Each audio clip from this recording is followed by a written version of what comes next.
სახელითა მამისათა და ძისათა და სულისა წმინდისათა. ამინ. ჩვენთან არის ღმერთი. დიდება და მადლობა ღმერთს დღევანდელი წირვისთვის და თითოეული წირვისათვის. თითოეული წირვა მორწმუნე ადამიანისათვის ეს არის დღესასწაული. დღესასწაული ეს არის ზეიმია თითოეული ადამიანისთვის, თითოეული მორწმუნე ადამიანისთვის შესაძლებლობა იმისა, რომ წირვაზე გამოვიდეს, წირვას დაესწროს, ეზიაროს და ამითი ძალიან დიდი ნუგეში მიიღოს. წირვა არის სამადლობელი, ევქარისტია, მადლობას ნიშნავს. ევქარისტია სამადლობელია წირვა. ამიტომ ღმერთს მადლობთ ჩვენ ყველა იმ განგებულებისათვის, რაც მან აღასრულა ჩვენი გამოხსნისათვის. ჩვენ დღეს წავიკითხეთ სახარებიდან ის ადგილი, სადაც სწორედ მადლიერებაზეა საუბარი, ესე იგი მაცხოვართან მიდიან და მოშორებით დადგება 10 კეთროვანი. თქვენ იცით ახლა მე აღარ მოვყვები ვრცლად განხილვას იმისა, ვინ იყვნენ ეს კეთროვნები, რა დაავადება იყო. ეს იყო ფაქტიურად აი ცოცხლად ლპებოდა ადამიანი. თელ სხეულზე იყო ჩირქოვანი წყლულებები და ფაქტიურად ლპებოდა, ცოცხლად კვდებოდა ესე ადამიანი და კიდევ ეს იმდენად არ იქნებოდა საზარელი, რომ არ ყოფილიყო ის, რომ მათ არ შეეძლოთ თავის ოჯახის წევრებთან ცხოვრება, თავის ქალაქში, თავის უბანში ცხოვრება. ერთი არ ავათხარ და სახლში წამოწვევი და შენი საყვარელი ადამიანები თავს დაგტრიალებენ, ეს სხვა, მაგრამ ეხლა წარმოიდგინე, კაცი ესე მდგომარეობაში ხარ და სადღაც განმარტოებით უნდა იყო დასახლებები, საგანგებოდ მოწყობილი, ზოგ შემთხვევაში კუნძულები. აი მაგალითად ცნობილი ესეთი კუნძული სპინალონგა ერქვა. ახლა თქვია სპინალონგა კუნძული, სადაც კეთროვანი ადამიანები იყვნენ. და ახლა წარმოიდგინეთ, იქ მსახურობდა ერთ-ერთი მღვდელმსახური იოაკიმე ერქვა, არ მახსოვს ზუსტად, მაგრამ ახლა რა მინდა ვთქვა, რომ მათთან ეს ხო გადამდები იყო, იმიტომაც არ შეეძლოთ მათ საზოგადოებაში ყოფნა და მათთან მსახურობდა, იმ ტაძარში მსახურობდა, ამ კუნძულზე იყო რაღაც ესეთი მოწყობილი, სადაც მსახურობდა, მათ აზიარებდა და მერე ბოლოს ყველა რო ეზიარება, იმ ბარძიმს ბოლოს მღვდელი მიიღებს იქ რაც დარჩება. მერე იმას ღვინოს გამოავლებს, დუღარე წყალს გამოავლებს, რომ გაათავისუფლოს წმინდა ნაწილებისაგან და ეს უკვე საკურთხეველში ხდება. ახლა ჩვენთან მაგალითად სოფელში, ფლავში იქ კანკელი არ არის ჯერჯერობით და ვინც იქ დასწრებია, იცის რაზეც არის ლაპარაკი და ის ხედავს მღვდელი ამ ბარძიმს როგორ იღებს, მაგრამ ზოგადად ეს საკურთხეველში ხდება და მრევლი ამას ვერ ხედავს, მაგრამ ის მღვდელი მათ თვალწინ აღასრულებდა მაინც იმას, რომ ბარძიმი მიეღო, რომ არ გონებოდათ მათ, რომ ეხლა მთელი ამბები რო იყო ატეხილი კორონავირუსის დროს, არ გონებოდათ, რომ მე ან მეშინია, ან ვერიდები თქვენს ნაპირას, ან რაღაცა ისეთი. მათ თვალწინ იღებდა ამ ბარძიმს და ისე გარდაიცვალა ეს კაცი, ეს მღვდელი, რომ მას ეს დაავადება არ ქონია. აი საოცარი ამბავი, ჯერ მისი თავგანწირვა საოცარი ამბავია, რომ იქ მსახურობდა. იმიტომ რომ თითოეული მღვდელი არის ქრისტეს ჯარისკაცი და როგორც აკურთხებენ, მღვდელმთავარი როგორც აკურთხებს, ისე იქცევა და იმის გამო, იმ კურთხევის აღსრულების გამო, რომ გარდაიცვალოს, ეს მისთვის არის დიდი ბედნიერება. ეს მისთვის ფაქტიურად პირდაპირ სასუფეველია. იმიტომ რომ ის იგივე მოწამეობაა, როცა კურთხევის გამო, რომ რაღაცა განსაცდელი შეგემთხვა. და აი ესეთი 10 ადამიანი მოვიდა მაცხოვართან, შორს დადგა, რადგან ახლოს მისვლა არ შეიძლებოდა და თხოვენ განკურნებას. და მაცხოვარი, როდესაც რაღაცა სიკეთეს გააკეთებს, ყოველთვის ცდილობს, რომ ადამიანების თვალთაგან დაიფაროს და უთქვამს ზოგჯერ აი მიეფარა თავს და უშოთ მახარებელი ამბობს, მაცხვარი რაღაც სიკეთეს გააკეთებს, ვიღაცას განკურნავს და ხალხში თავს მიეფარება, რომ ვერ გაიგონ ვინ იყო და ვერ უთხრან მადლობა. ამ შემთხვევაშიც არ ეუბნება, რომ მე თქვენ განკურნებთ. არამედ ეუბნება, რომ წადითო და თქვენი თავიო მღვდელს უჩვენეთ. ძველახმაში იყო ასეთი წესი. თუ რომელიმე კეთროვანი განიკურნებოდა, ეს რა თქმა უნდა არ ხდებოდა ხშირად, იშვიათად ხდებოდა. მაგრამ მაინც ხდებოდა და თუ რომელიმე განიკურნებოდა ამ დაავადებისგან, უნდა მისულიყო მღვდელთან, მღვდელს უნდა ენახა, რომ მართლაც განიკურნა თუ არა და თუ ის იტყოდა, რომ ეს განკურნებულია, ის უბრუნდებოდა თავის ოჯახს. და ამიტომ ეუბნება, წადით და თქვენი თავი მღვდელს უჩვენეთ. როდესაც მიდიან აღმოაჩენენ, რომ სრულიად განიკურნა, გამოჯამთრდნენ. ახლა წარმოიდგინე, აი კაცი სიკვდილისთვის როა განწირული და რო აღმოაჩენს, რომ სრულიად განიკურნა. და ამ 10-დან ერთი ისიც სამარიტელი და არა იუდეველი, სამარიტელი. ანუ მათი პერიოდი, რომელსაც სამარიტელები იყვნენ ადამიანები, რომლებსაც ნახევარი მოსეს რჯული ჰქონდათ, ნახევარი თავისი წარმართული წესჩვეულებები. ეს სამარიტელი მოვიდა მაცხოვართან, დაიჩოქა და ხმამაღლა მადლობდა, ეს თითქოს ხაზია გასმული სახარებაში, ხმამაღლა მადლობდა იესო ქრისტეს. და უფალი ეკითხება, განა 10 არ განიკურნეთო? სად არიანო ის 9? ვერ იპოვესო თავის თავში ძალა, რომ მოსულიყვნენ და მადლობა ეთქვათ. კიდევ ერთხელ ვამბობ, მაცხოვარს არ ჭირდება მათი მადლობა, ის საგანგებოდ თავს მიეფარებოდა ხოლმე ეს მადლობა რომ არ ეთქვათ, მაგრამ მაცხოვარს ის კი არ უნდა, რომ მას უთხრან მადლობა, მაცხოვარს უნდა, რომ ადამიანში იყოს მადლიერება. აი როგორც ჩვენ მშობლებს გვინდა, უბრალოდ ამას ვერ შეადარებ, მაგრამ მშობელსაც ხო უნდა, რომ თავის შვილში უამრავი ღირსება იყოს. ერთ-ერთი ეს მადლიერება. რა თუნდა მშობელს, რომ შვილმა მადლობა უთხრას და მისი ამაგი დააფასოს, იმიტომ რომ თუ ადამიანი მადლიერი არ არის, მაშინ ის ძალიან ცუდ მდგომარეობაში, შინაგანად ძალიან ცუდ მდგომარეობაში. თუ ადამიანი მშობლის მადლიერი არ არის, ესე იგი რაღაცა პრობლემები აქვს სერიოზული. იმიტომ უნდა მშობელს, რომ ეს ღირსება იყოს მის შვილში. იყოს ღირსება თამდაბლობისა, იყოს ღირსება სიმამაცისა. სხვათა შორის ეს აი თამდაბლობა და მადლიერება რაღაცით აი ერთმანეთთან არის, ყველა სათნოება რა თქმა უნდა ერთმანეთთან არის გადაჯაჭვული, მაგრამ იქ სადაც მადლიერი არ იყო ანგელოზი იმისა, რომ რაც ღმერთმა მას მიანიჭა, მოინდომა გატოლებოდა ღმერთს. იქ არავითარი სიმდაბლე არ იყო. როდესაც ადამიანი არ მადლობს ღმერთს იმისათვის, რაც მას აქვს, ის შეიძლება ხელად გაამპარტამდეს და ანგელოზს ეს დაემართა. და ზეციდან იქნა გადმოგდებული. და ეშმაკზეა საუბარი. და ადამიანს ყველაფერი ღვთისგან აქვს მიცემული. აი მე ვეუბნები ხოლმე ბავშვებს, აი მაგალითად სცენაზე ადიხარ, რაღაცა იმღერენ და ხალხი ტაშს გიკრავს. სცენიდან რო ჩამოდიხარ, შენ იმაზე უნდა იფიქრო, რომ ადამიანები იმ ნიჭს, რაც ღმერთმა მოგცა სიმღერისა, იმას უკრავენ ტაშს. იმას უკრავენ, შენ რო არ გაამაყდე, რომ დაცული იყო.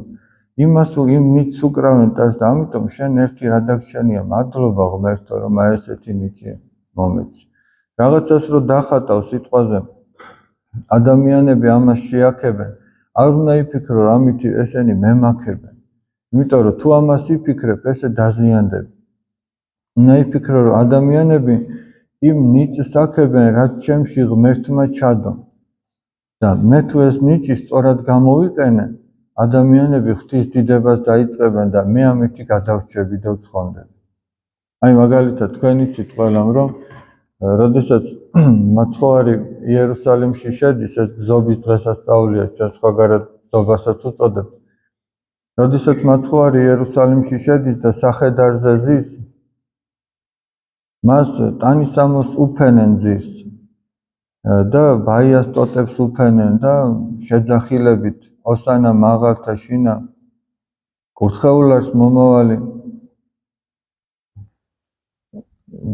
მომავალი ესე იგი ოსანა ძესა დავითისასაო და ეხლა წარმოიდგინეთ ამ დროს იმ სახედარმა რო იფიქროს რომ ამას ჩემს მიმართ აკეთებენ და დაავიწყდეს რომ მასზე მაცხოვარი ზის და რო იფიქროს რომ ამას მე მიფენენ ტანისამოს მე მამკობენ ამ შეძახილებით ისევე როგორც ადამიანმა დაივიწყოს რომ მასზე თითოეული ნიჭი ღვთისგან არის და ის მოსწონთ ადამიანებს ის სიმღერა ის ნიჭი მოსწონთ ის ნახატი მოსწონთ თუ ის რაღაცა ის ლექსი თუ ის მოთხრობა თუ ის რაც ღვთისგან არის თუ კარგია ეს და თუ არ არის კარგი მაშინ ეს ღვთისგან არა ის ეშმაკისგან არის ეს ორი ძალა არის სამყაროში თავარია ადამიანი რომელ ძალას დაემორჩილება და რომელიც საქმეს გააკეთებს ამ წუთის სოფელში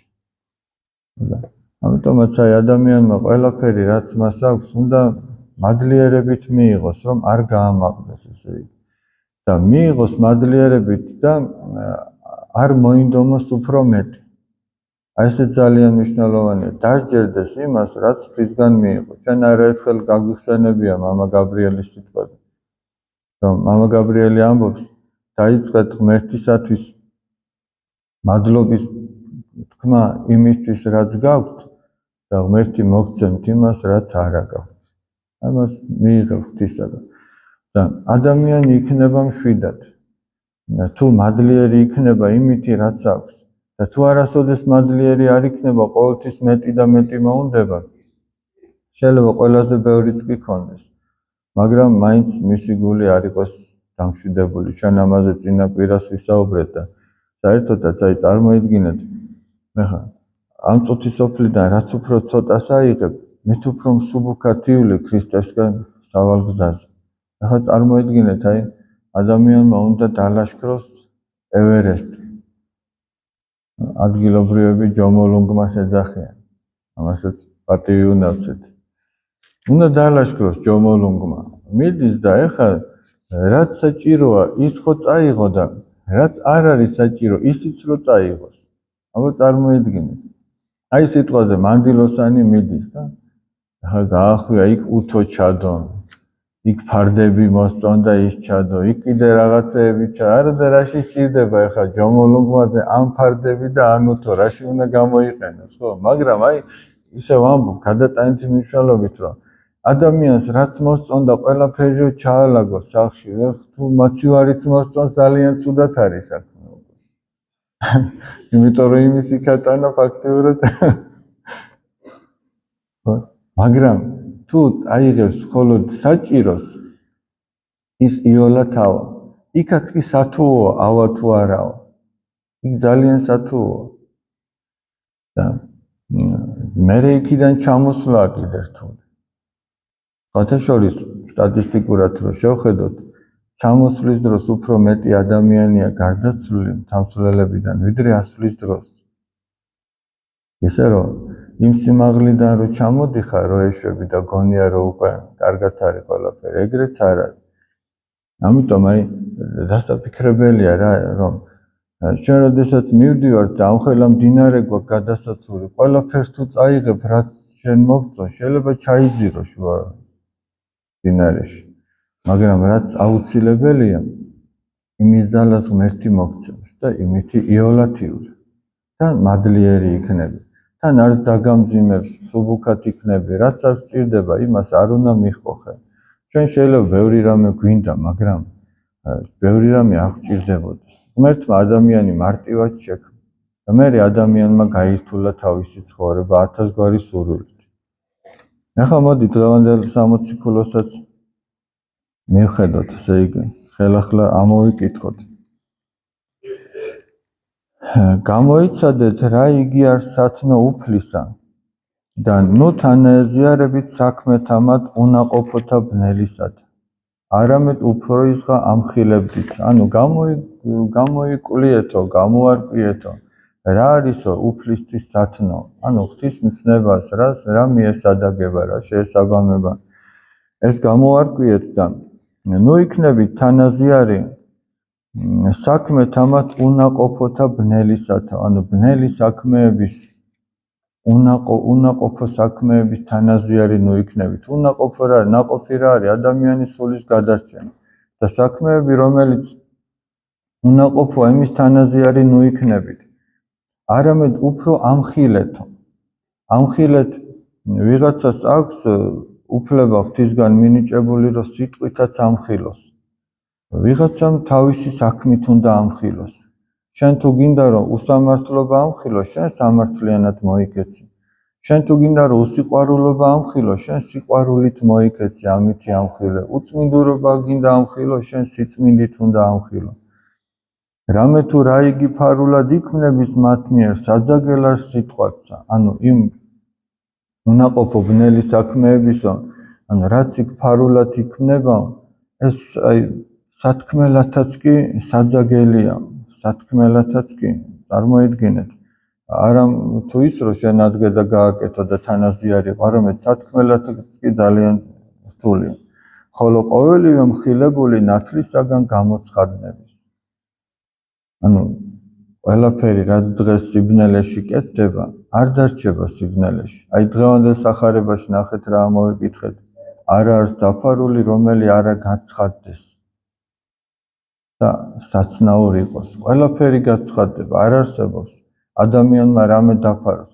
ერთადერთი ადამიანისა რა არ გაცხადდება, რასაც ის გულწრფელად შეინანებს, აღსარებაში იტყვის და გადაწყვეტს, რომ ის აღარ გააკეთოს.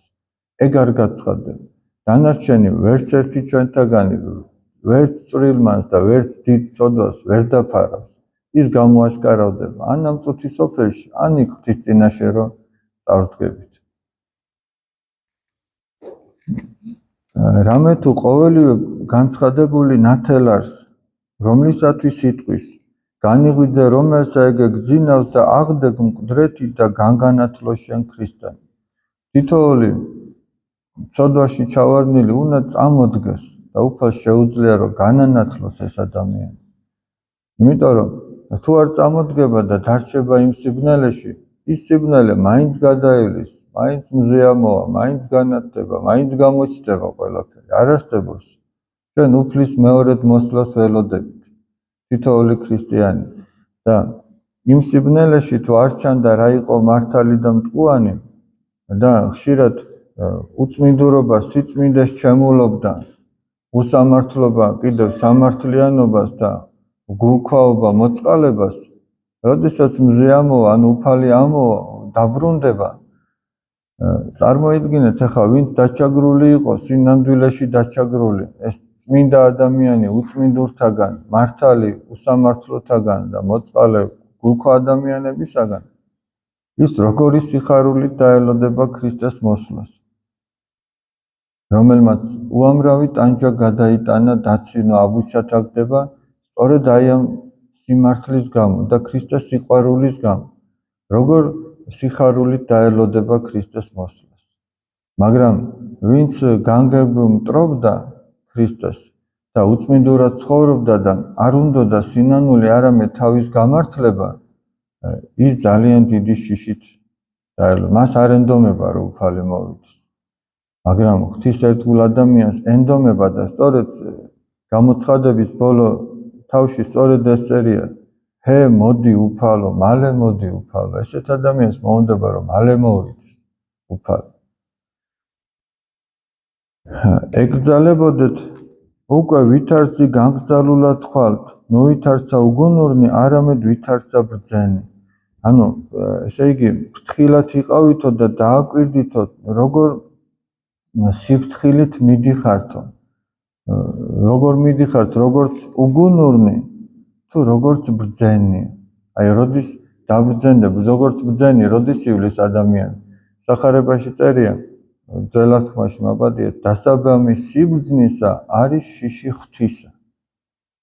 ესე იგი თუ ადამიანი გინდა რომ დაბრძენდე, ჯერ ღვთის შიშია ამის დასაბამი. ახლა ყველას აქვს თავისი საფუძველი აქვს. საძირკვლის გარეშე სახლი არ არის, ან თუ არის დიდი ხანი ვერ გაძლებს და თუ ადამიანს გინდა რომ სიბრძნე გქონდეს, ჯერ ღვთისშიშია საჭირო. ანუ ჯერ უნდა გახსოვდეს რომ ღმერთი ყველგან არის, ყველგან გიყურებს, ყველაფერს ხედავს, შენ ფიქრებსაც, შენ სიტყვებსაც, საქმეებსაც და მის თვალთაგან არაფერი არ დაიმალება. როგორ ამბობს ძველი აღთქმის სიბრძნე, უფლის თვალწინაა კაცის გზები და მის ყოველ ნაბიჯს აკვირდება. მის ყოველ ნაბიჯს აკვირდება. გამოიფდიდი ჯამთა რამე თუ დღენი ბოროტნი არიან. ანუ გაუფრთხილდით დროს, რაც გაქვს დღეს შესაძლებლობა, გამოიყენე ღვთისერთგულებისთვის, რადგან დღენი ბოროტნი არიან. ყოველთვის შეიძლება არ მოგეცეს საშუალება, იგივე ლოცვისა, იგივე მარხვისა, იგივე ზიარებისა. ჩვენ ესე ქარს ვატანთ ძალიან ძვირფას დროს და დღეებს და გონია რომ სულ ესე იქნება, სულ გვექნება შესაძლებლობა ზიარების, სულ გვექნება ლოცვის შესაძლებლობა, მარხვის ჯანმრთელობა თუ დრო, მაგრამ დღეს თუ გაქვს და ამას არ იყენებ, ესე იგი ნიშნავს რომ როგორც ბრძენი, ესე ნამდვილად არ ცხოვრობ. ამისთვის ნუიყოფით უგუნურ, არამედ გულის ხმა ყოფდით, რა იგიას ნება უფლისა. ნუ იქნებით უგუნურნი, არამედ გულის ხმა ხავით, მიხვდით, დაფიქრდით, რომ რა არის ნება ღვთისა. ადამიანმა უნდა გამოიძიოს რა არის ნება ღვთისა. არა ზოგადად, არამედ კონკრეტულად ჩემზე რა არის ნება ღვთისა, რა უნდა ჩემგან უფალს, რომ მე როგორი მოვეწონები, რომ ვიცხოვრო. და ნუ დაითვრებით ღვინითა, რომლით არ სიბილწე, არამედ აღივსენით სულითა. სხვაგან არის ნათქვამი, რომ ღვინო ახარებსო გულსა კაცისასა. იგივე წმინდა წერილში. აქ არის ნათქვამი, რომ ნუ დაითვრებით ღვინითა. ესე იგი აქ რაზეა ლაპარაკი? არც უნდა დაითრო და ესე იგი არ უნდა გალოცდე კაცი და არც იმის გარეშე არ შეიძლება იყოს. ღვინო ახარებს გულსა კაცისას. ზომიერად მიღებული შენს გულს ახარებს და შენს გარშემო ყოფებს. მაგრამ უზომოდ მიღებული შენს გაფუჭებს და შენს გარშემოც ადამიანებს აზიანებს. ეტყოდეთ თავთა თვისთა ფსალმუნითა და გალობითა და შესხმითა სულიერითა. ანუ საკუთარი თავი შეაგონეთო ფსალმუნით, წმინდა წერილით, წმინდა მამათა ნაწერებით. საკუთარი თავი, ერთმანეთი კი არა, საკუთარი თავი. უგალობდით და აქებდით გულითა თქვენითა უფალსა. მადლობდით ყოვლადვე ყოველთათვის სახელითა უფლისა ჩვენისა იესო ქრისტესითა ღმერთსა და მამასა. ყველაფერში მადლობდით. ზოგჯერ შეიძლება ერთი შეხედვით რაღაცა განსაცდელია, მაგრამ იმაშიც უნდა მადლობდე უფალს, იმიტომ რომ ის განსაცდელი რომ გადაელის, გამოჩნდება რა მიზან დასახულობა ქონდა ამ განსაცდელს და რომ ამ განსაცდელმა შეიძლება ზოგ შემთხვევაში უფრო დიდი სიკეთე მოიტანა, ვიდრე ერთი შეხედვით რაღაცა სიკეთე. აი მაგალითისთვის ვიტყვი. ძველ აღთქმაში იყო ასეთი მამამთავარი იაკობი, რომელსაც ისრაელი ერქვა, მას 12 ვაჟი ყავდა. ერთ-ერთი უმცროსი, მაშინ ვინც იყო უმცროსი იოსები, მერე კიდე შეეძინათ უფრო პატარა ბენიამინი, მაგრამ ძმათა შორის უმცროსი იყო ესე იგი იოსები, რომლიცაც შურდათ თავის ძმებს.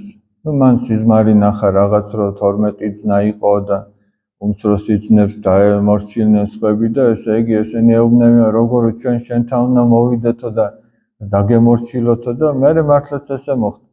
მოკლედ შურდათ, ამ შურის გამო ზულდათ და მამამ როდესაც საჭმელი გაატანა თავის ძმებთან, რომელიც ცხარს აძოვებდნენ, მათ აიღეს და ჭაში ჩააგდეს. უბოროტეს თავის პატარა ძმას, ჭაში ჩააგდეს. მერე ესე იგი მოდიოდა ქარავანი ეგვიპტეში მიდიოდა და ერთ-ერთმა თქვა რომ მოდიო გავატანოთო, გავყიდოთო ამასო და ესე იგი მისი ტანის ამოსიო სისხლში ამოვსვაროთო და მამას მიუტანოთო, უთხრათო რომ ეს ცხოველმა დაგლიჯავ. წარმოიდგინეთ, აი შური რეებს აკეთებს, წარმოიდგინეთ. გაყიდეს ეს ძმა ეგვიპტეში. ერთ-ერთმა კაცმა ფოტიფარმა იყიდა ეს და მის ოჯახში ძალიან დიდი მადლი მიიღო, ანუ ესე იგი ღმერთმა მათ თვალში მადლი აპოვნინა, როგორც წმინდა წერილი ამბობს, ანუ დააფასეს ეს კაცი, ძალიან ერთგული იყო. თავისი საქმისაც ღვთის ერთგულიც იყო და მოკლედ თავისი სახლის გამგებელად დანიშნა. მერე მოხდა ისე, რომ ამ პოტიფარის მეუღლემ არ მოისვენა მოკლედ, რაღაცა ნება აშლილმა მოინდომა მასთან ურთიერთობა. ეს თან დაახლოებული ადამიანი იყო ფარაონთან და იოსები დარჩა ერთგული თავისი სიწმინდისა და ღვთისა და ამიტომაც მოკლედ ცილი დასწამეს, რომ თითქოს ძალა იხმარა და საპყრობილეში მოხვდა საბოლოო ჯამში. საპყრობილეშიც ესე იგი იქ სიზმრები ნახეს. ამას ჰქონდა ღვთისგან მიცემული, რომ შეეძლო სიზმარი აეხსნა. სიზმარი ნახა ორმა პატიმარმა, ესე იგი მეფესთან დაახლოებული ხალხი იყო, ერთი მეღვინე თუხუცესი და ერთი მეყურე თუხუცესი. და ამათ სიზმარი ნახეს, მათაც აუხსნა თავის სიზმრები. ეხლა მე ძალიან მოკლედ ყვები, ერთს უთხრა, რომ შენო 3 დღეში გაგიყვანენ აქედან და ხეზე ჩამოკიდებენ და ჩიტები დაკორტნიან შენს თავს. მეორეს უთხრა, მეფე ისევ აგიყვანს და ისევ შენ ღვინოს დაუსხავ მეფეს. ოღონდ მე არ დამივიწყოთო იქ რომ მეფესთან რო წარდგებით, უთხარით რომ მე აქ უდანაშაულოდ ვარ, ანუ საპატიმროშიც კი ზედამხედველად დააყენეს, ანუ ყველგან რომ მადლი ჰქონდა ამ კაცს რა, უდანაშაულოდ და სიწმინდით ცხოვრები კაცი. ეს მეღვინე თუხუცესი წავიდა დაივიწყა, ანუ ჭირში ახსოვს კაცი და რომ დაულხინდა აღარ. როდის გაახსენდა? როცა მეფემ ნახა რაღაცა სიზმარი, დილით გაიღვიძა და შეწუხებულს აღარ ახსოვს ეს სიზმარი. წარმოიდგინეთ. და ეხა იმის ახსნას ითხოვს. ისიც ცოტა რაღაცა სიზმარი აღარ ახსოვს და ითხოვს იმის ახსნას და მოიყვანეს 1000 ბძენი მოიყვანეს იმ ქვეყანაში, ვერავინ ვერ აუხსნა. მე ამ მეღვინე თუხუცეს გაახსენდა. აი იქ საპატიმროში რო ვიყავი, ერთი კაცი იყო. ასე და სიზმრები აგვიხსნაო და აგვიხტაო. მოიყვანეს იოსები.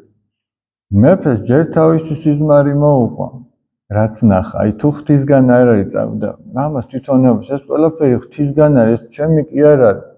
აი დღევანდელ სახარებაში რო წერია, რომ ვისაც აქვსო, მას მიეცემაო და ვისაც გონია, რომ აქვსო, ისიც წაერთმეო. ანუ გონია, რომ გაქვს რა შემთხვევაში, ეს ჩემია. და შენი არ არის სინამდვილეში. შენ მაშინ გაქვს, როცა შენ იცი, რომ ეგ ღვთისაა. შენ როცა გონია, რომ ეს ჩემია, ესე იგი შენ გგონია, რომ გაქვს და ეგეც წაგერთმე. და ის სწორედ იოსებს ჰქონდა ღვთისაგან და მან იცოდა, რომ ეს ღვთისგან იყო. აუხსნა მოკლედ. ჯერ უთხრა, რომ თქვენი სიზმარი ეს არის მეფეო, რომ ესე იგი ნილოსიდანო 7 ხორცსავსე ძროხა ამოვიდაო და მერე 7 მწლე ძროხა ამოვიდა. ამ მწლე ძროხებმაო შეჭამეს ეს ხორცსავსე ძროხებიო. მაგრამ მაინც მწლეები დარჩნენო. მერე კიდე პურის თავთავებზე იყო და ეს ნიშნავს, რომ მეფეო, რომ 7 მოსავლიანი წელიწადი გელოდებათ წინ. მერე 7 მოუსავლიანი წელიწადი გელოდებათ. იმ 7 მოსავლიანი წელიწადის დროსო თქვენ უნდა დააგროვოთ პურის მარაგიო, რომ მერე იმ 7 წელს გაჭირების წლებში თქვენ რო ეს გამოიზოგოთ და გეყოთო. ანუ ისე ბრძნულად ელაპარაკება, რომ მეფემ თქვა, რომ მაშინო ვიღა დავაყენოთ ამ საქმეზეო, შენ იყავიო, შენ მიხედე მაგ საქმესო. ანუ ფაქტიურად იმპერიაში მეორე კაცი იყო. მეო შენგან მარტო ტახტით გავსხავდებიო. მეტი არაფერიო, ბეჭედიც იმას ჰქონდა და ყველაფერი. ხო და ნახეთ ახლა რა ხდება. ყველგან შიმშილობა ჩამოვარდა. მათ შორის იქაც, სადაც ამისი ძმები ცხოვრობდნენ, ისრაელში. და მამამ გაგზავნა თავისი ძმები, რომ იქ უნდა ეყიდათ ხორბალი. მარტო იქ იყო ხორბალი. ისედაც ოდითგანვე ეგვიპტე პურის სახლად იწოდებოდა. იმიტომ რომ სხვაგან თუ ჩვენთან თუ წელიწადში ერთხელ მოდიოდა ხორბალი, იქ ორჯერ მოდიოდა ხორბალი. იქ სხვანაირი ამბავი იყო და ესე იგი გაგზავნა და საბოლოო ჯამში რომ ბევრი რო აღარ გავაგრძელო, ჩავიდნენ ეს ძმებიც. აღმოაჩინეს, რომ თავისი ძმა ესეთ დიდ ამბავშია. და უწუხდნენ რომ ჩვენ ახლა რამე არ გვიბოროტოს ამის გამო. მაგრამ იოსები ეუბნება ღმერთმაო ეთყობა ამისთვის გამომგზავნაო აქ. ანუ ის კი არ ფიქრობს რომ ძმებმა უბოროტეს, გაყიდეს, ჯერ მოსაკლაოდ გაიმეტეს, ჭაში ჩააგდეს, გველებით სავსე ჭაში, მერე გაყიდეს. ეგ კი არ იფიქრა, არამედ იფიქრა რომ ეს ღვთის განგებულება იყო. იქ რო ეგ არ მომხდარიყო, ეხა ჩემი ერი ვერ გადარჩებოდა ამ შიმშილობას. წარმოიდგინეთ, აი ეს სად იფიქრა, ხოდა მაგიტო ვთქვი რომ ერთი შეხედვით რაღაც განსაცდელს შეუძლია რომ უფრო დიდი განსაცდელისაგან გადაარჩინოს ადამიანი და იმ განსაცდელშიც უნდა მადლობდეს ადამიანი ღმერთს. თუ ესე შეხედავს, თუ აი ამ გრძელ ვადიან მას შეხედავს რა და არა იქ მოკლედ რაღაცა უცბად რაღაცა ფეხი წამოუდე და სადღაც წავიქეცი, მაგრამ შეიძლება იქ რო წავიქეცი, რას გადავრჩი წინ. მაგაზია ლაპარაკი. ესე რომ მადლობა ღმერთს ყველაფრისათვის. ჩვენ ეხლა გვაქვს დღესასწაული ყოველთა წმინდათა ხსენება არის. ყოველთა წმინდათა ხსენება. სამშაბათს. და მე ვფიქრობ მაინც, მე ვფიქრობდი დილით ჩამეტარებინა, მაგრამ რადგან სამუშაო დღეა, ისე ვფიქრობ, რომ ღამით ჩავატაროთ წირვა. ეს პატარა დღე არ არის ყოველთა წმინდათა ხსენება და ღამით 12-ის ნახევარზე იქნება წირვა. საღამოს პარაკლისი იქნება, საკვირაო სკოლაც იქნება, ჩვეულებისა ორშაბათს. და ორშაბათ ღამე იქნება 12-ის ნახევარზე წირვა. ახლა ჩვენთან დაიბეჭდა კიდევ ერთი წიგნი, ასე იგი. ეს წიგნი ეხება, რა თქმა უნდა, შეძლების დაგვარად სახარებისეულ ჭრილშია განხილული ადამიანური ურთიერთობები. სადღაც 13-14 წლის ბავშვებზეა ძირითადად, ეს ერთიანი დიდი მოთხრობაა. მათ ურთიერთობებზე, მასწავლებლისა და მოსწავლის ურთიერთობებზე, რომ არის ისეთი მასწავლებელი, რომელიც ადამიანს სწორად აღზრდის, მაგრამ მის გვერდით არის ისეთიც, რომელიც ამას არ აკეთებს, ან ვერ აკეთებს. მშობლისა და შვილის ურთიერთობაზე, გარიყულობაზე, ზოგჯერ ადამიანი მეორე ადამიანს გარიყავს და არ იცის მის გულში რა ხდება და მოკლედ ამ ამბებზეა და სხვადასხვა მე პირველად რომ საკვირაო სკოლის წიგნი გამოვიდა, ჩვენ რაც შეგვეძლო, აი ამ სრული ამ სიტყვის მნიშვნელობით რაც შეგვეძლო საჩუქრება თუ არ იგებდით. მაგრამ მე აღმოვაჩინე ესეთი რაღაცა, რამაც ძალიან დამწყვიტა გული, ესე იგი. რომ ზოგს სად ეგდო ეს წიგნი და ზოგს სად, ანუ სრული ამ სიტყვის მნიშვნელობით, რა, აი გინდა ჰქონია და გინდა არა, ეგრე რო აქ ადამიანს წიგნი, მე ვფიქრობ იმას წიგნი არ უნდა აჩუქო. შეიძლება ახლა ცუდ რამეს ვამბობ, მაგრამ ადამიანმა თუ იმის ფასი არ იცის, იმას არ უნდა აჩუქო. და ძალიან ბევრჯერ არაერთხელ ეგეთი გულის წყვეტა მქონდა, იმიტომ რომ იმ წიგნის შექმნაში ადამიანები ხო შრომობენ, ხო ვიწვალეთ რაღაცა ხო გაკეთდა და ახლა შენ აიღო და ისე და ვიღაცამ იმ დღესვე დაკარგა. და რო დაკარგა ეგეც არ იცოდა. ხო და წარმოიდგინე რო დაკარგავ და რო შეგაწუხებს ეგ სხვა და რო დაკარგავ და რო არ იცი რო დაკარგე და მერე რო აღმოაჩენს ესე იგი. და ამიტომ მე აღარ ვეცდები რომ ეგრე გული ვატკინო იმ ადამიანებს, ვინც ამ წიგნზე იშრომა და მეც აღარ მეთკინება ამითი გული. ვისაც ეძვირფასება ისედაც ერთ დღეს თუ მამაკაცია, ერთ დღეს ერთ ბოთლ ლუდს არ დალევს და შეიძლება რომ ერთხელ ჭაპურს არ შეჭამს იმის მაგივრად ლობიანს შეჭამს, ან რაღაცა კარტოფილის ზღვეზეს და ისიც შეძლებს, რომ მოინდომებს კაცი შეძლებს და თუ არ მოინდომებს, ჯობია მას არ ქონდეს ეგ წიგნი.